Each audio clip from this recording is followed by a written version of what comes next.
My parents sold my inheritance to pay off my sister's debts, so I turned one email into their worst regret. I'm 29, and 3 months ago I discovered that my parents had been systematically draining my inheritance for 2 years to cover my sister's gambling debts. What they didn't know was that one forwarded email would give me everything I needed to destroy the lie they'd built their perfect family image on. My name is David, and this is about how I learned that being the responsible child just means you're the one whose life gets sacrificed when the golden child screws up. Let me paint you the picture of my family because context matters here. My parents, Robert and Linda, are what you'd call pillars of the community. Dad's been a deacon at our church for 15 years. Mom runs the local charity drive every Christmas.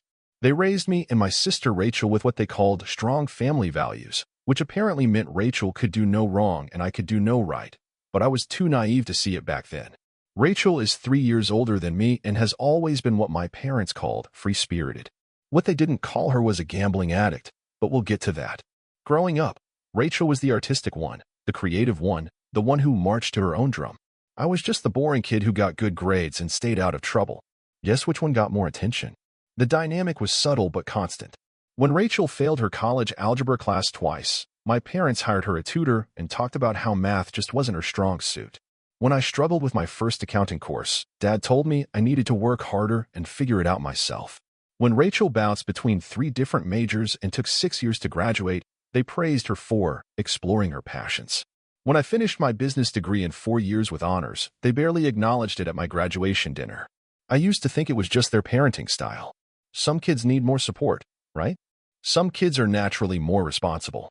I told myself I was lucky to be self-sufficient, that their faith in my abilities was actually a compliment. Looking back now, I can see how desperately I wanted their approval, how hard I worked to be the son they could rely on while Rachel got to be the daughter they worried about. When our grandfather died 4 years ago, he left each of us $85,000 in a trust.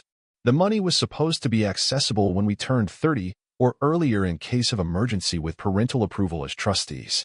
I remember being so grateful, thinking about how it would help me buy a house, maybe start my own consulting business. I'd been working as a financial analyst for 3 years, living in a tiny apartment and driving a 10-year-old Honda because I was saving every penny I could for my future. Rachel seemed excited about the inheritance too, though she was always vague about her plans. She'd been working as a freelance graphic designer since college, taking on projects here and there but never really building a stable client base.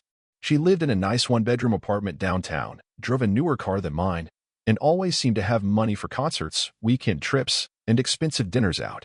I assumed she was just better at the feast or famine lifestyle that comes with freelance work.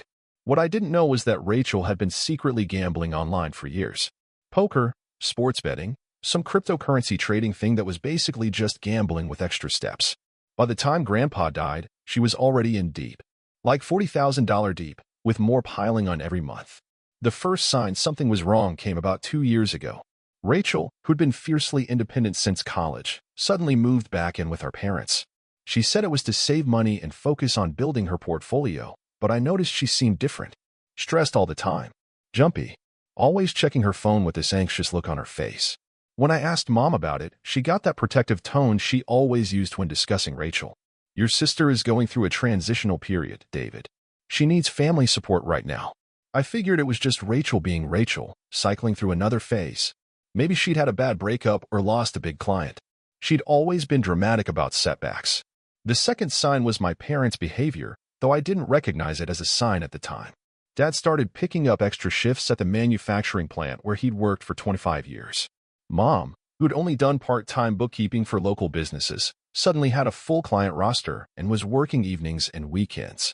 They sold Dad's motorcycle, the vintage Harley he'd had since before I was born, and always said he'd never part with. When I asked why, Dad just said they were adjusting their financial priorities. Mom mentioned something about wanting to pay off their mortgage early and build up their retirement savings. It sounded responsible, admirable even. I remember thinking how lucky I was to have parents who were so thoughtful about their financial future. I should have connected the dots, but honestly, I was focused on my own life. I'd just gotten promoted to senior analyst at my firm, which came with a significant raise and more responsibility. I was dating someone seriously for the first time in years, a woman named Claire who worked in marketing at a tech startup. We'd been talking about moving in together, maybe traveling to Europe in the fall. I was excited about reaching 30 and accessing my inheritance money. The future felt bright and full of possibilities. Looking back, I think my parents were counting on my self-absorption. They knew I was busy with work and my relationship, knew I trusted them completely, knew I'd never question their financial decisions or dig into family business that didn't directly concern me. They were right. I was the perfect victim because I never saw it coming. The truth hit me like a freight train on a random Tuesday morning 3 months ago. I was at my parents' house helping Mom set up her new computer. She'd finally upgraded from the ancient desktop that took 5 minutes to boot up, and I'd volunteered to transfer her files and install her software. It was the kind of thing I'd always done for them, the reliable son stepping in to handle the technical stuff. We just finished setting up her email when a notification popped up. The subject line read, "Final distribution confirmation, David's trust account." Mom was in the kitchen making coffee and asking if I wanted sugar in mine, so I clicked it without thinking, just trying to be helpful, clearing her notifications so she wouldn't be confused by them later. The email was from their financial advisor, a man named Kenneth Morrison who'd been handling my family's modest investments for over a decade. It thanked them for completing the paperwork to distribute the remaining $23,000 from my inheritance trust to cover ongoing family emergency expenses. It mentioned this was the final withdrawal, bringing the total distributed over the past 24 months to $85,000. My entire inheritance. Gone. I sat there staring at the screen, my coffee getting cold in my hands, trying to process what I was reading. The email was professional and matter-of-fact, thanking my parents for their continued diligence in managing this difficult family situation. It referenced previous conversations about maintaining family stability and ensuring Rachel's recovery process wasn't disrupted by financial stressors. The worst part was the attachment. A detailed payment history showing exactly how they'd been draining my future. $3,500 in March of last year marked as credit card consolidation, $8,000 in June labeled urgent debt resolution, $12,000 in September designated as rehabilitation program support. Payment after payment, month after month, systematically destroying the financial security my grandfather had tried to give me. They'd been stealing from me to pay off Rachel's gambling debts. For 2 years. And I'd never known. When Mom came back with the coffee, I was still staring at the screen. The cursor was blinking in the email, waiting for me to close it and move on with my day like nothing had happened. But everything had happened. Everything had changed. She glanced over at the monitor and her face went white. Her hand started shaking so badly that coffee sloshed out of the mug onto her wrist, but she didn't seem to notice. "David, honey, I can explain." But I couldn't speak yet. My mind was racing, trying to piece together everything I'd been too blind to see. Rachel's sudden move back home. My parents' financial stress. The extra work, the sold motorcycle, the careful budgeting I'd admired them for. It was all connected to this, to covering up my sister's addiction and protecting her from consequences while sacrificing my future in the process. Explain what, exactly? I finally managed, my voice surprisingly steady. Explain how you've been stealing my inheritance money? Mom started crying immediately, those big gasping sobs that had always made me want to comfort her when I was younger. But this time, something was different. This time, I could see the manipulation in it, the way she immediately positioned herself as the victim in a situation where she was clearly the perpetrator. It's not stealing, sweetheart. It's family helping family. Rachel was in trouble, real trouble, and we couldn't just let her destroy her life. That's when the full picture started coming together like pieces of a puzzle I hadn't even known I was supposed to be solving. Rachel wasn't just going through a transitional period. She was a gambling addict who'd racked up massive debts, and my parents had been enabling her by using my money to keep her creditors at bay. I asked the question I already knew the answer to, but I needed to hear her say it. What about Rachel's inheritance? Did you spend hers too? Mom's silence told me everything. The way she looked down at her hands, the way her shoulders sagged, the way she couldn't meet my eyes. They protected Rachel's money while spending mine.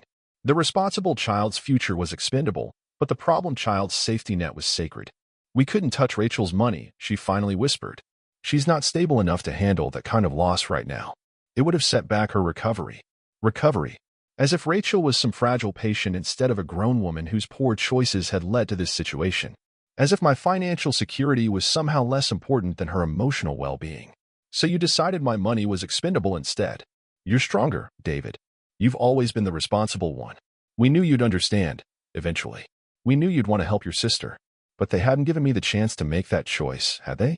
They'd made it for me, decided that my dreams and plans and future mattered less than Rachel's immediate comfort. They'd stolen from me not just money, but the opportunity to choose whether to help or not. I stood up from the computer chair, my legs unsteady. Everything I thought I knew about my family, about my place in it, about who my parents were as people, was crumbling around me. These weren't the loving, principled people who'd raised me to value honesty and hard work. These were strangers who'd been living a lie for 2 years while I worked and saved and planned for a future that was being stolen from me one payment at a time. How much does she owe? I asked. Total. Mom wiped her eyes with a tissue, leaving black mascara streaks on her cheeks. David, please, let's sit down and talk about this calmly. How much, Mom? It's complicated. There are different creditors, different payment plans. How much? She finally met my eyes, and I saw something there I'd never seen before. Fear. Not fear of Rachel's creditors or fear of her daughter's addiction, but fear of me. Fear of what I might do now that I knew the truth. About $127,000, she whispered. But we've been working on a payment plan with her counselor, and she's been clean for 6 months now. She's really trying to turn her life around. I laughed. Actually laughed, but there was nothing funny about any of this. $127,000 in gambling debts, and they'd used my entire $85,000 inheritance to make barely a dent in it. Rachel had burned through more money than most people make in 2 years, and my parents had decided that was my problem to solve. She's been clean for 6 months, I repeated, while living rent-free in your house, with all her debts mysteriously disappearing, funded by money that was supposed to secure my future. David, please don't be like this. She's your sister. She's family. I'm family too, I said, and my voice cracked a little on the words. Or does that only count when you need someone to be understanding about getting screwed over? That's when I learned something else about my parents, something that hurt worse than the money. When confronted with the choice between acknowledging what they'd done to me and continuing to protect Rachel, they chose Rachel. Again, your sister is sick, David. She has an addiction. She needed help. And I needed my inheritance. I needed parents who would ask me before making decisions that affected my entire future. I needed to matter as much as she does. But even as I said it, I could see in Mom's eyes that I didn't. I never had. Rachel was the child who needed saving, and I was the child who could handle being sacrificed. That was my role in this family, and they'd never questioned whether it was fair or right or whether I deserved better. I left their house that day without saying another word. I needed time to think, to process what I learned, to figure out what I was going to do about it. But as I drove home, one thing was crystal clear. This wasn't over. Not by a long shot. They'd made their choice. Now I was going to make mine. The next morning, I called in sick to work and spent the day making phone calls. First to Kenneth Morrison, the financial advisor, pretending I needed some paperwork for tax purposes. He was happy to help, emailing me complete transaction records for both my trust and Rachel's. Seeing the numbers laid out in black and white made my stomach turn. My account, $85,000 distributed over 24 months. Rachel's account, untouched, still earning interest, still waiting for her 30th birthday. Then I called a lawyer. The consultation was supposed to last an hour, but we talked for almost 2.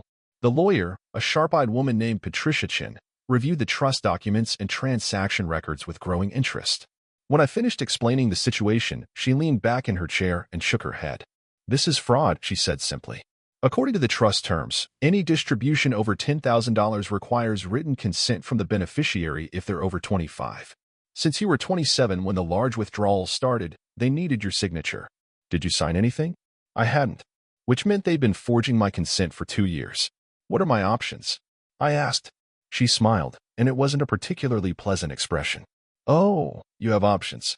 Civil suit for the full amount plus damages. Criminal charges for fraud and forgery.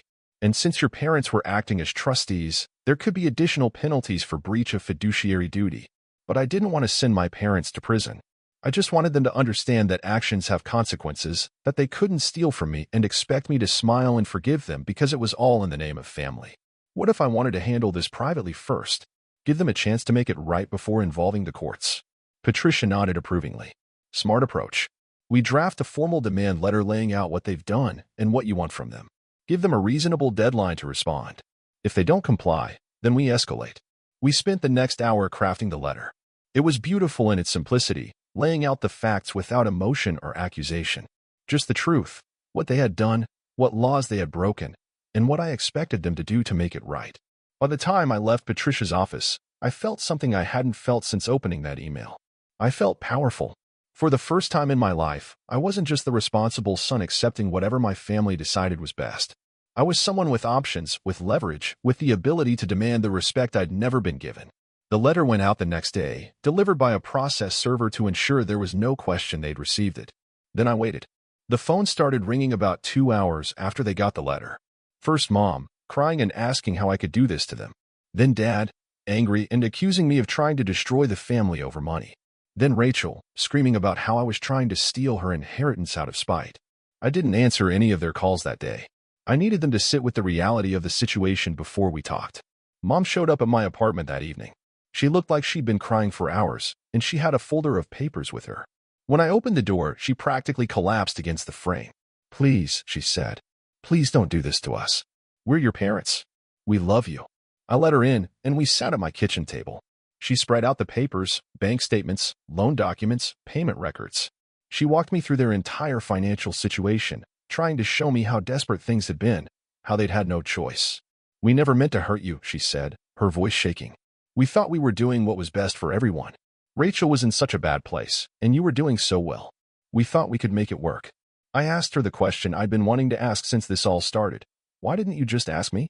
She was quiet for a long time. Then, "Because we knew you'd say no." There it was. The truth. They knew what they were doing was wrong, knew I wouldn't consent to it. So they just did it anyway and planned to deal with the consequences later. "What do you want us to do?" she asked finally. "We don't have $85,000. We can't get a loan for that much at our age. If you push this, we could lose the house." I told her that wasn't really my problem to solve. They created this situation by choosing to prioritize Rachel's fresh start over my financial future. Now they needed to figure out how to make it right. But I also told her I wasn't unreasonable. If they wanted to work something out, I was willing to listen. The key word being they, meaning all of them, including Rachel. We scheduled a family meeting for the following Saturday. The meeting was at a neutral coffee shop downtown. They all showed up together, which surprised me. Rachel looked uncomfortable, but she was there. Dad started by saying they'd been talking as a family about how to resolve this situation. I stopped him right there and said we needed to be clear about what this situation actually was. They had taken money that legally belonged to me and used it without my permission. That was fraud, not a family disagreement. Rachel spoke up for the first time.